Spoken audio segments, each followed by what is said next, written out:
Hi, this is Kevin Flood on America's Web Radio. Welcome back. I'm with Allan Winn, Director of the Brooklands Museum. The STEM subjects of science, technology, engineering, maths, getting them involved in this sort of thing, and certainly, when you let kids see and appreciate these cars, get up close to them. We had the Railton in Hong Kong last month for the Hong Kong Classic. And absolutely rapturous reception there. People there had never seen anything like the Railton, and you have several hundred people standing in a tent while we drive the thing in and up onto a plinth, and kids just completely wide eyes in amazement that something like this could be there. This is a real sort of fire-breathing monster. It is. I mean, it's incredible, and I feel very, very privileged that I saw it the two times. I was lucky enough to see it for quite a long time on the banking that day. I believe that was probably you driving it that day some of the time, I think. It probably was if we were doing that work with it, yes. Yeah, no, it's interesting. Going back to yourself, have you ever had any seller's remorse about a car that you wish you'd kept over the years? I sometimes on a dark, wet night when I'm driving home in the rain in the Bentley, I think, I should probably have kept or gone and found another.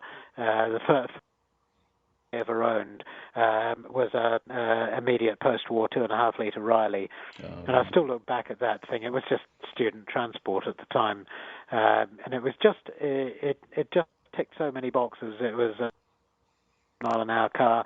It did it in comfort and style and everything else. And it wasn't one of the great cars, but it was just just a really good, practical, classic motor car. And somewhere in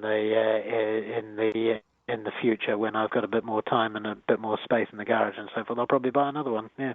Yeah, exactly. What do you have at the moment? You have your Bentley. Do you have any other sort of classical? At the moment, just the Bentley.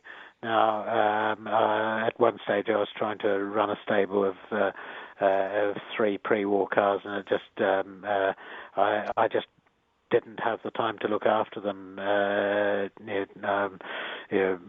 Running Brooklands Museum is a very full-time job, and indeed, when I was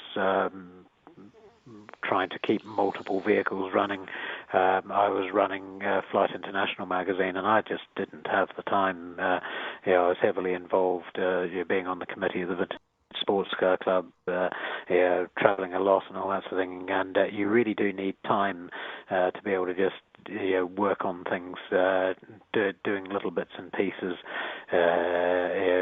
A few minutes now and then is not enough to look after a car, several cars properly. The thrives on neglect most of the time, I think, because I just don't have time to get at it and do work that I should really be doing on it. Yeah.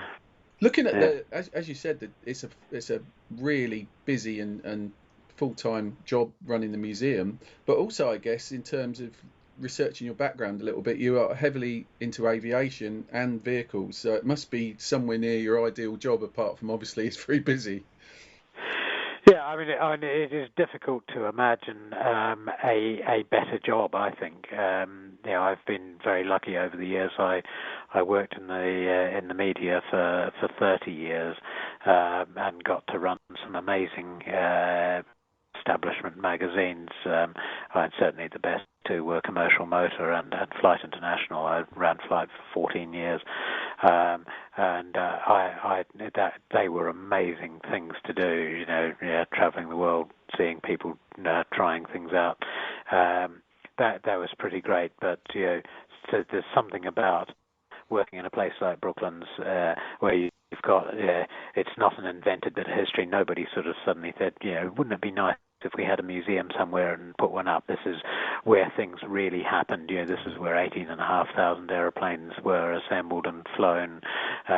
It's where modern motor racing, as we know it now, really started. This was the first place purpose-built for racing on a circuit.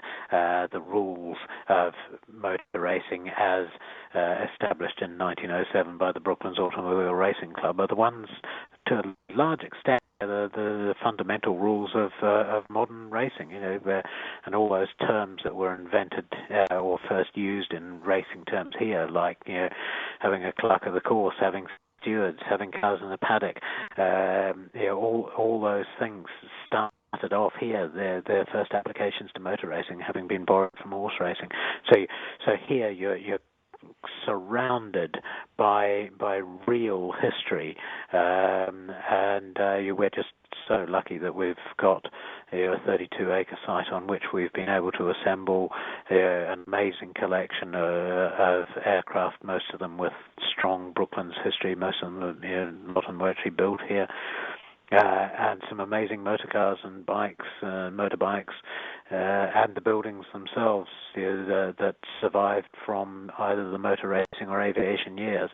To have that all together here, it's such a complete snapshot of history, and with so much real history behind it, that you sort of feel this sort of amazing sensation when you drive into work every morning and you see this stuff. And the great thing about working here is that because we're a museum, we're dedicated to restoring things, bringing things back to life, doing things.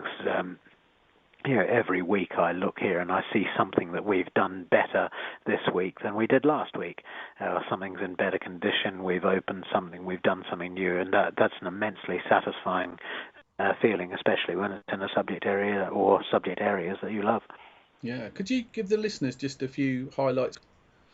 On the car side, apart from the Railton, some of the highlight motor cars that we have are things like the big 4.5 litre single-seater straight-eight Duesenberg, which was the fourth fastest car around the circuit in period, driven by Whitney Straight and then by Duller.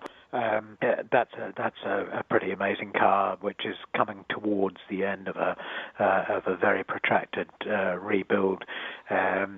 We acquired just a few years ago one of the fabulous straight-eight 1.5 litre supercharged Grand Prix de Larges, which were the world champions in 1927, and the particular car we have was second in the second British Grand Prix here in 1927.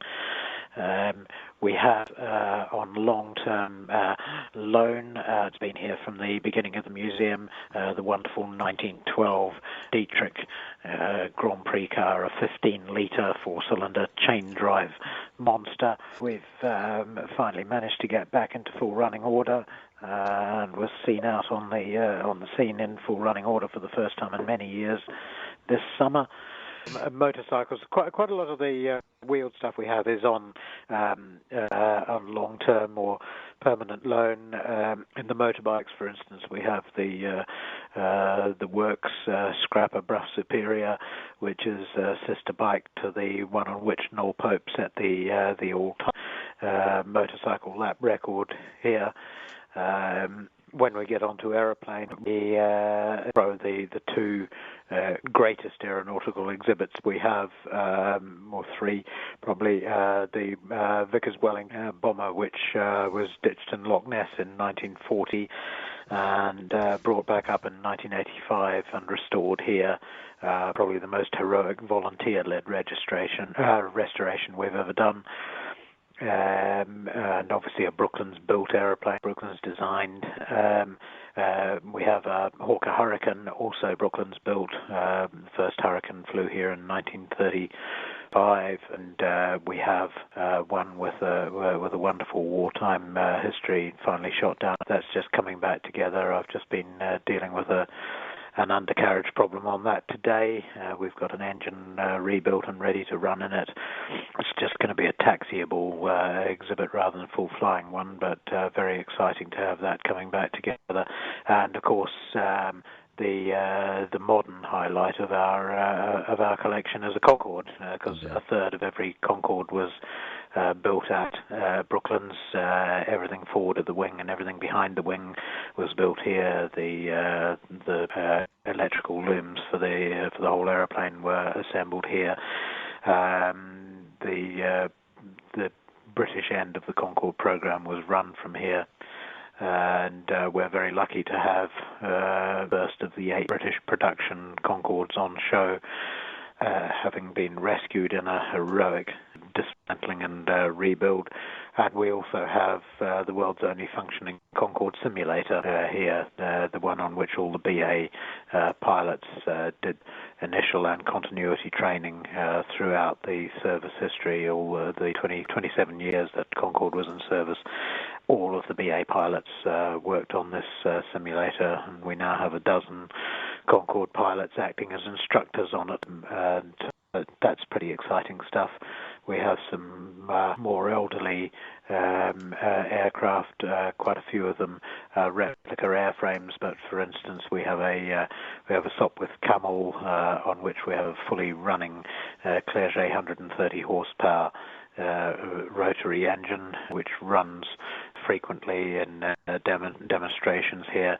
We're just having rebuilt for us at the moment 3-cylinder Anzani engine for our Blériot 11, the English Channel type Blériot monoplane. We're just putting together a genuine pre-First War Anzani engine for that, so that it can be heard running again.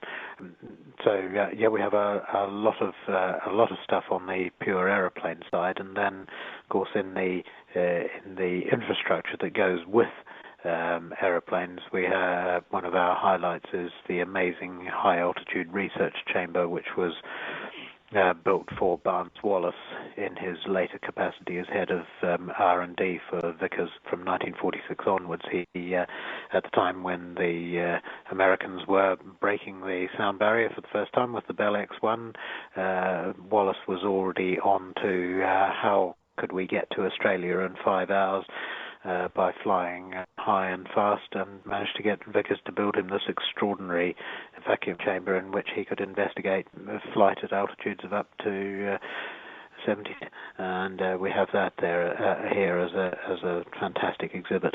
I must admit, I've been on the Concorde experience there, and I never got a chance to go on the real thing, so that's a great thing to be able to have preserved for posterity. I would imagine, as you said, a heroic effort for sure, I would think, to get it there, because it is a massive piece of equipment.